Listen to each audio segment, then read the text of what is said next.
In the 1951 Disney film Alice in Wonderland, the titular protagonist falls into a rabbit hole that leads to a world with characters and rules that constantly defy logic. I never saw the movie growing up because I figured it was for kids, and funnily enough, when I was a kid, the media meant for kids seemed lame to me, as all I wanted was to finally be a grown-up that could drive, drink beer, and do whatever I wanted. But when I saw it as an adult, I had an unexpected connection to it. As Alice journeys further and further chasing after the White Rabbit, she gets more and more frustrated by the fact that nothing around her makes sense.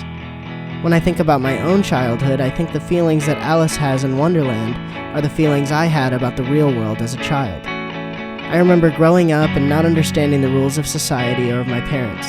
I can remember vividly arguing with my mom and dad about generally accepted rules in the world, and their reasoning was always that that's just the way things are.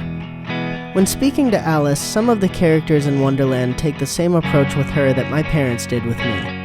They'll explain the way something works or give her a rule to follow, and since that's just the way it is in their world, they provide no further explanation. I often think about what I would tell my younger self if I could.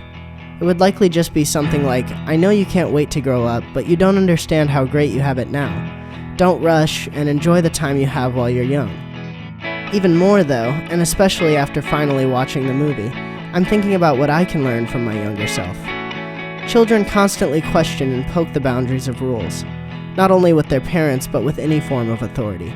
They often get in trouble when they find the line and push beyond it. I know I certainly did as a child, but that can be helpful as an adult as well. Now, I'm not saying we should all just break laws, but there have been many times in my life where I push for something I want and end up with results that I couldn't have dreamed of because I pushed beyond the boundaries I had made up for myself. When I was in 3rd grade, I had a teacher that would write on the chalkboard the cliché message, "Shoot for the moon and land in the stars." When I read it as a child, I thought, yeah, whatever. But now I really do think we should all be like curious children. We should aim for the moon and be surprised by where we land.